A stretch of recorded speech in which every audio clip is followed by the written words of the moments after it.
မွေးဖွားစဉ်ကဆေးဘက်ဆိုင်ရာမှားယွင်းမှုကြောင့်မျက်နှာတစ်ချင်းအောင်ကျော်တွေပျက်စီးခဲ့ရတဲ့သူစားစရာမရှိတော့ချစ်လာဆိုသောခွေးလေးကိုရောင်းစားရတဲ့ဘဝကနေဟော်လီဝုဒ်ရဲ့ထိပ်တန်းဒုတိယရှင်ဖြစ်လာတဲ့အရှင်မင်းသား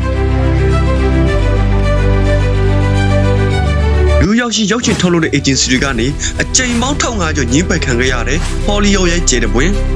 ဒါဆိုရင်သူလောကတိုင်းကိုဘယ်လောက်ထိရင်ဆိုင်ခဲ့ရတယ်သူ့ဘဝကိုအလျှော့မပေးဘဲမစုံမနစ်ဘလို့စ조사အောင်မြင်ခဲ့ရလဲဆိုတာကိုတော့ဒီဗီဒီယိုရဲ့အဆုံးသတ်မှာသိရတော့မှာပါဒီနေ့မှာတော့အရှုံးဆိုတဲ့စကားလုံးကိုတနိုင်ဖြစ်ပြောင်းလဲပစ်ခဲ့တဲ့လူသားတွေအကြောင်းပြောပြခြင်းပါတယ်သူ့နာမည်က Sylvester Stallone ပါStalloneကို1946ခုနှစ်အမေရိကန်နိုင်ငံနယူးယောက်မြို့မှာမွေးဖွားခဲ့ပါတယ်သူမွေးဖွားစဉ်ကဆရာဝန်တွေရဲ့ဆေးဘက်ဆိုင်ရာမှာတစ်ခုကြောင့်သူ့မျက်နှာရဲ့ဘဲဘက်ချမ်းကအောင်ကျော်တွေပျက်စီးသွားခဲ့ရပြီးစကားပြောတဲ့ခါမှာလည်းမပြင်းမသားတဲ့ဒဏ်ရာကိုရရှိခဲ့ပါတယ်ဒီယောဂရပေမဲ့လည်း Stallone ဟာတရုတ်ဆောင်မှုကိုယူမိုက်စွာနဲ့အိမ်မက်မခဲ့တဲ့သူရဲ့မွေးရပါတန်ရာကြောင့်ငယ်စဉ်တွေကပဝန်းကျင်နဲ့တငယ်ချင်းတို့ရဲ့ဝိုင်းလော်တော်ခံခဲ့ရပြီးမင်းဟာမင်းသားလို့ဘယ်တော့မှမဖြစ်နိုင်ဘူးလို့အမြဲပြောခံခဲ့ရတယ်။သူဟာတရုတ်ဆောင်ရဖို့ဘလောက်ထိညှင်းပယ်ခံခဲ့ရဘူးလဲဆိုရင်နယူးယောက်ကရုပ်ရှင် agency တွေစီမှာအကြိမ်ပေါင်း1500ကျော်ညှင်းပယ်ခံခဲ့ရဘူးတဲ့။ဒီလိုနဲ့1900ပြည့်နှစ်ရောက်မှာတော့ Stallone ဟာ The Party at KTM Stats ဆိုတဲ့စကားကိုခေါင်းဆောင်မင်းသားနေရာကနေရိုက်ခဲ့တယ်။ဒီနောက်ပိုင်းမှာတော့ဘယ်ရုပ်ရှင်ကုမ္ပဏီကမှရိုက်ဖို့မခေါ်တော့ပဲသူဟာရုပ်ရှင် agency တွေကနေညှင်းခံရတဲ့စကားကိုပဲအဆက်မပြတ်ကြားခဲ့ရတယ်။ဒီညှင်းပယ်ခံရတဲ့ချိန်မှာပဲသူ့အိမ်မှာအနှွေးတဲ့ပေးဖို့တာပတ်စံမရှိလို့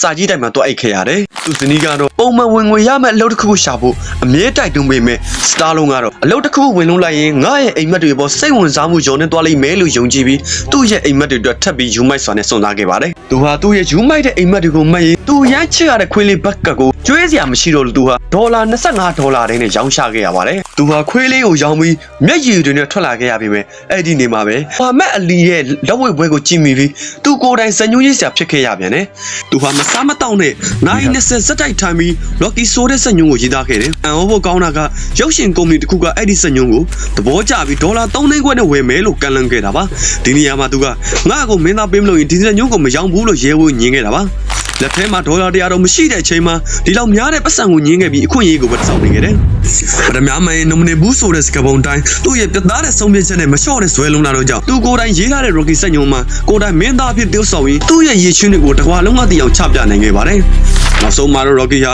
အော်စကာဆုရရှိတဲ့ဒီကမ္ဘာကျော်သွားခဲ့ပြီးသူ့ကိုညင်းပယ်ခဲ့သူတွေအားလုံးကိုလက်တွေ့တက်တည်ပြနိုင်ခဲ့ပါတယ်။သူအောင်မြင်မှုတွေရရှိပြီးပထမဆုံးလုပ်ခဲ့တဲ့အလုပ်ကတော့သူရောင်းလိုက်ရတဲ့ခွေးလေးကိုဒေါ်လာ1000ဝယ်ပေးပြီးပြန်လိုက်ရှာဝယ်ခဲ့တာပါ။ Rocky စကားနဲ့အောင်မြင်ပြီးနောက်ပိုင်းမှာသူဟာ Rambo